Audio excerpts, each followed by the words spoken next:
Hi guys, this is your Mayor PS65 back again with another video just for you guys.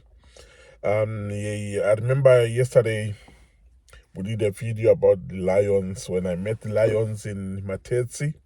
Today I've got another different story, but it also involves lions. But before we proceed, please like, subscribe, and also comment on my videos. The more we subscribe, the more we are, the better. Please, on the road to 1,000 subscribers, invite other people to also subscribe so that we may continue with our stories. If you have watched the previous video about lions, it's all about reflection, talking about our days when we were young, even when we were growing up. But before I go into the story, I just wanted to let you know, guys, that no matter what you do in life, do not be a people pleaser. Don't do things because people expect you to do this and do that. Do yourself. Be yourself. Be yourself. In life, do not be controlled and be told by what other people expect from you. Be yourself. Show who you are. And you can see I'm sitting in a car. So when you are driving, in every area where you go, there are some road signs which tells you turn left, turn right. There's a hump in the next whatever. All types of signs are there on the roads. Learn to put signs on your own life. Have your own road signs. Know when to ignore, know when to talk, know when to answer, know when to offer, know when to give, know when to receive. But it should be on your own terms. That's just an advice I thought of should I share today. As you can see, I'm wearing a suit today. It's a Sunday. I've been to church. I'm back home now. So I thought, oh yeah, let me take this opportunity to give you guys another lion story. Again, as a young man, I used to visit my relatives who lives in national parks, the Victoria Falls National Parks, Matez National Parks. So this time, I went to visit one of my uncle. He lived in a national park called Katombola. Katombola camp is near Katombola border. Those who come from Zimbabwe, Botswana, Namibia, and Zambia, they know Katombola. Why? Because all these four countries, they meet on Katombola border. For some reason, all of the four countries, you can cross your leg and be in Namibia, cross your leg and be in Botswana, cross your leg and be in Zambia, and cross your leg and be in Zimbabwe at the same time. It's if you look at the map of Zimbabwe, where there's a tip. Oh, that's where Katombola is. So my uncle lived there. There's a national park there where there are lots, like I said last time, there are lots of animals. Lions, elephants, zebras, all types of animals. You find them there because it's near Zambezi River. Zambezi River is the river which feeds Victoria Falls. So me and my uncle, who were the same age, we went to visit my one of my elder uncle there. So we were staying with him for a month, I'm sure. Then I remember one day, my uncle asked me, he said, have you seen a lion before? So I told him, yeah, I've seen the lions, but I've seen them in a distance. He said, no. I mean, if you've seen a lion next to you, not in a zoo, no, a wild lion next to you. I said, no, I've never seen that. I said, okay, today you'll see one. I'm like, how? He said, don't worry. At night today, you are going to see a lion. Now, to describe this place where we were living, it's called Katombola Camp. It was right in the middle of the jungle, right in the middle of the wilderness, where all types, like I said, all types of animals are. But one thing they didn't do was to put a fence. There was no fence at all. So there was a curfew that at 6 p.m., everyone has to be indoors. Everyone has to be indoors by 6 o'clock. If you are traveling somewhere and it's 6 o'clock, it's either you go back where you're coming from or you find somewhere to to sleep. You can't get that place around after 6 because animals will start be moving around. So my uncle said, don't worry, tonight you'll see the lions. So the houses where they're living were built in a circle, and there was nothing in the middle. The houses were round like a circle. And the walls of the houses were plastered with cozy sand, cozy, stony sand. So they had rough walls, just to make you understand what it is. The walls were rough. You can if you touch it, you can scratch your hand. They were plastered with cozy, rough sand. So at night, we went to sleep around 8, 9. We were already in bed, but there was no entertainment. There's no electricity, no radios, nothing. So you go to sleep early. At midnight, my uncle came and woke me up. He said, wake up. Remember, I promised you about the lions? I said, oh, yeah, you did. He said, okay, go to the window. Their window said Baglabaz. So I went to the window, and that night was a full moon. So it was like daylight. So right in the middle of the compound, like I said, the houses were like in a circle, and in the middle there was nothing. So right in the middle of the compound, there were 4 lions. Not even far from me, probably 2 meters or 3 meters away. I'm like, wow, they were that close. And my uncle was standing next to me. We're inside the house. The only thing which divides us with the lions is this window with baklabas. So I'm like, wow, yeah, I can see them. My uncle said, no, I'm not talking about those ones. Just look next to the window, right next to me. The only thing which was dividing me and the lion was the wall. And the lion was busy rubbing itself against the wall, scratching itself. My God, that thing is so scary. I ran away. I ran from the window. Although I knew there was a burglar bar, I'm protected, but no, just the sight of the beast next to me made me scared. So I ran and went straight to sleep. My uncle was like, no, you won't do anything. I said, no, I'm scared. And because they had eaten, so they were just coming just to scratch themselves. One of them started now making this ooh sound, and every time it makes the sound, you could feel like your heart is shaking, like it's right inside you.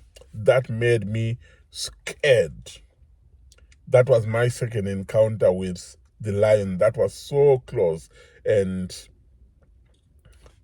that was in Katombola.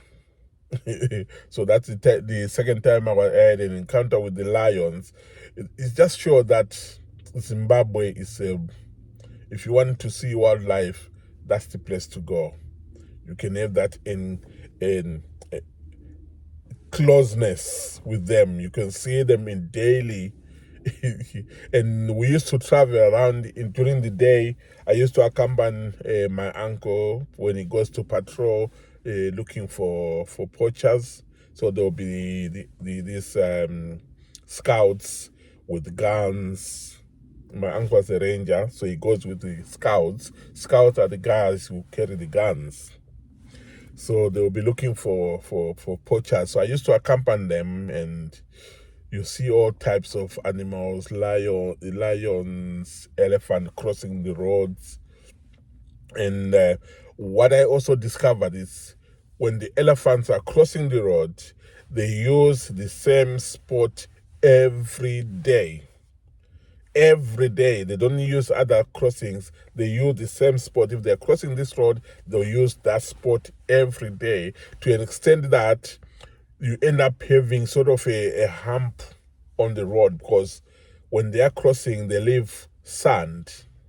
So the sand keep piling. So when you are driving, you have to come there, slow down, go over the hump created by the elephants. That was one of the things which I wanted to share with you. And the next one is, me and my uncle were young and adventurous. We discovered that just some meters, probably 50 meters away from the camp, there was this bamboo tree. Those who don't know bamboo trees, they are huge trees. They're very, very big. They can, when they're really old, they can be hollow inside, that you can actually stay in there as a house, but no one does that anyway.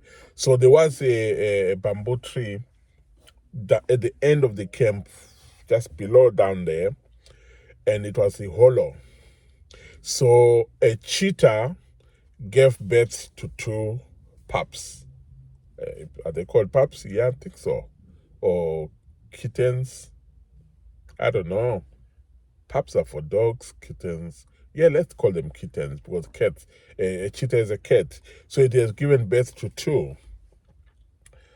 So we used to watch them coming out with the mom walking around. They were still young, and then they'll go back in this bamboo tree. And then we used to wait for the mother to go hunting. When we know the mother is not there, me and my uncle would go down there with some sticks, and then we go and stand by the entry and try to poke the young cheetahs, and they'll be like,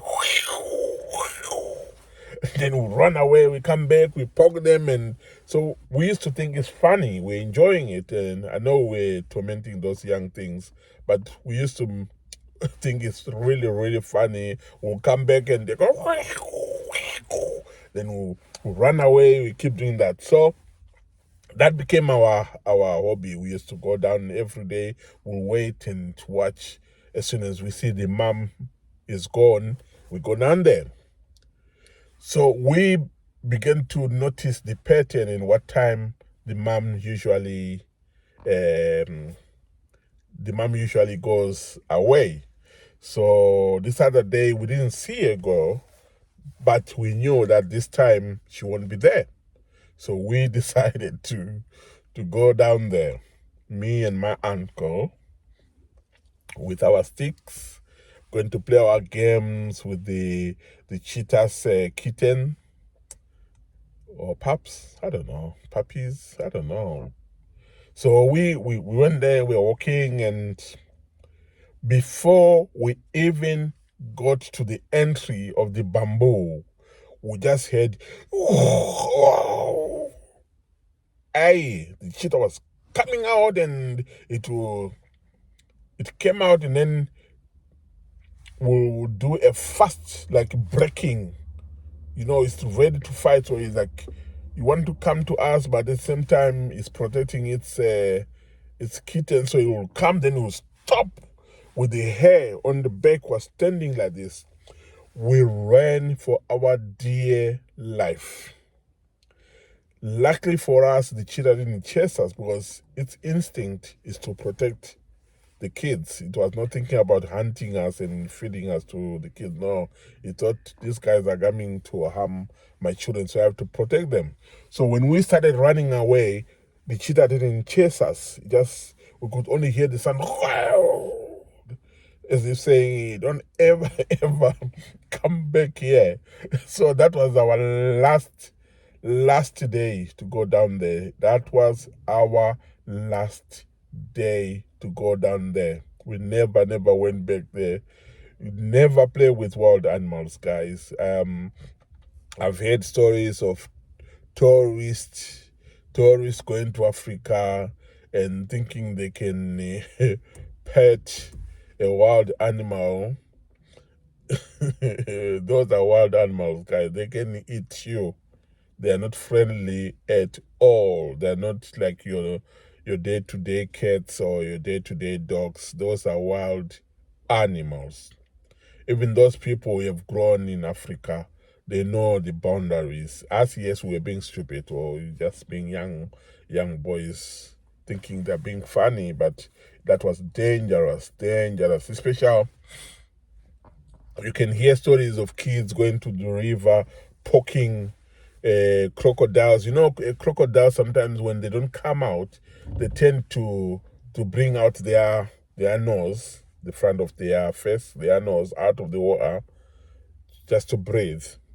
They don't come out, when they come out, they want to maybe enjoy the sun, but if there's no sun, they just lift their head and bring out the nose. So kids in Africa, they know what's a crocodile and what is something else. So they used to go down there and poke the crocodile's nose, and then the crocodile will retreat into the water. But some crocodiles will get fed up, and like as soon they poke them, they'll come out chasing the kids, and as kids we used to run away. But that's not advisable. That's not advisable because some of the kids lost their lives because of being silly. So yes, enjoy Africa when you go to Africa, but beware again, these are wild animals. So I thought I should just share with you guys my adventures with the animals in Africa, with the lions, and also with the cheetah, which was really fun. I have more stories about Africa which I will share with you guys, but today let's say please subscribe, like, and share my videos. Road to 1,000. Please, the more we are, the better. Help me to get to that 1,000 so that we may have a lot of people listening to these stories. Those who don't know Africa, they may learn one or two things. Those who are from Africa, if you are in diaspora, it's just a reflection of where you're coming from. So I'll be telling you more of these stories as we go.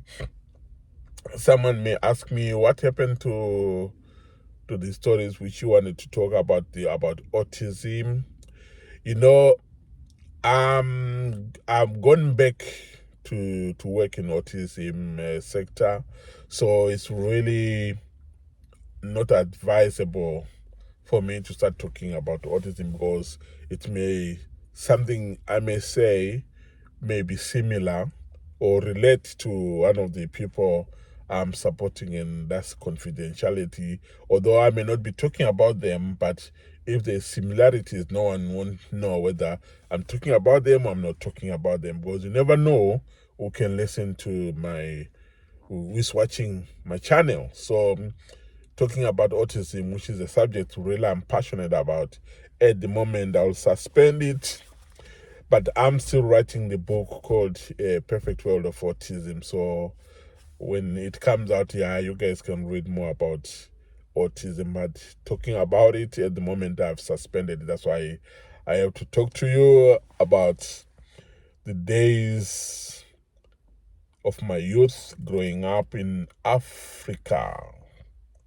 So take care, guys. Enjoy the videos. More are to come. Tomorrow we won't be talking about lions, but we'll be talking about another subject which happened in Africa. My journey from Africa will also be shared in the near future, and while I'm in UK, what I'm doing in UK. But let's reflect to Africa. I love Africa. I love Zimbabwe. Take care, guys. Bye.